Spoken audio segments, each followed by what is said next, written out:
Hello, as you already know, we started off in 1980, and very quickly we had some pretty high praise from the technical press, including this article by Popular Science magazine, where it was being hailed as one of the few high-tech housing concepts in the entire world, along with a handful in Sweden and Japan.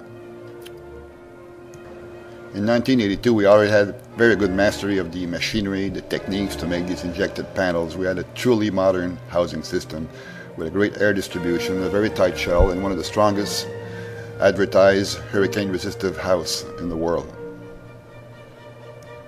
Very soon our crews were called to erect houses all over the world, including in trade shows, where we quickly captured the imagination of the regular press and newspapers. Orders came from all over. As expected, naturally, this concept attracted the interest of developers who soon we had ski resorts we were building with 40 to 80 units, and those were very popular. This is a ski-in, ski-out resort in southern Quebec where the skier can actually go under the house up to his front door. These were very tight, well-built, highly energy efficient and soundproof. And very quickly, our name was on the map, in Canada at least.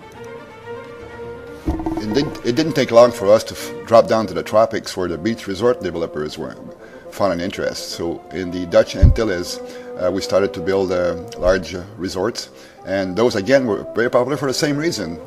They needed air conditioning, they needed comfort for the American public, and we had all that. Plus we could erect these units very quickly and for a low cost. The amount of luxury depended on what the owner wanted to put into it, but the basic shell cost was back in 1983 was $19,000 for one unit, and we were talking about a 1,000 square foot unit. After all, the qualities that we needed in the tropics were pretty much the same qualities as we had already developed in the Canadian Arctic. In both cases, you needed high insulation, weather tightness, extreme rigidity, capacity to absorb a lot of wind and all kinds of stresses, weather or otherwise. And we had already proven all that in Canada and starting to sell in the US too. In the mid-90s, Canadian technology was already set up in a plant in New Mexico, selling to the US Rockies. We did a ski resort in Pajarito Mountain and several buildings involving these new technologies. This is when we learned to adapt to desertic and extreme environments where AC needs to be performed beautifully. Arizona was our first destination, and instead of being able to air condition a single room like some retirees could afford, we could insulate the entire house and air condition the entire house for the same price. Our proverbial wind resistance, due to shape, the fact that we have no sharp corners, we have a shell with very low drag, close to a sphere basically, was soon to be proven. Although we had guaranteed hurricane resistance, we had never had anything more serious than a force 3 at that time. The chance was provided to us in 1995, after we had built a plant in Louisiana and another one in Florida. These houses were only damaged. The only damage on these houses were the balcony plastic enclosures, the railings. Everything else resisted beautifully, and we're talking about a hurricane of force 5, which hit St. Martin in the Caribbean with winds of 280 miles an hour and battered the entire island for 14 hours straight. It was a total miracle, and we have been on the map for a hurricane-proof house ever since. In the year 2000, we had a lot of units by the water, and we made a study to see what kind of resistance we would get from tsunamis who create a water rise that's up to 50 feet. In some cases, most of the time it's limited to 15 to 20 feet on the water shore. Our conclusion is that it didn't take much to make them tsunami resistant. We had the height already, and the water penetration of the lower levels without damage was the thing to consider, following the Hawaiian Hilo protocol, in which if the water can go through the columns without stressing the entire house, you're okay, and the higher levels provide a safety exit for most people. Even standing on the balcony would save your life. So in 2005, we felt the need to adapt to different cultural idioms.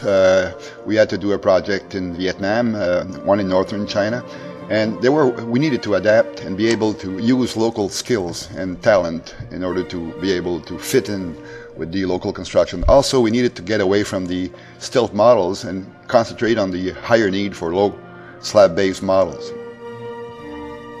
We already had developed some very modern concrete delivery systems, which are now available in most countries, and we had modernized many aspects of our system to make it truly capable of adapting to the new millennium.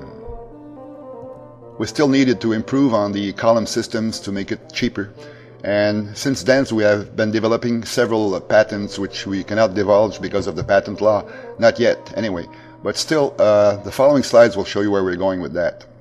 These are earlier versions of cheaper systems to build elevated construction without spending a fortune by using molds and different things. They all provide a cavity under the floor where you can store different things.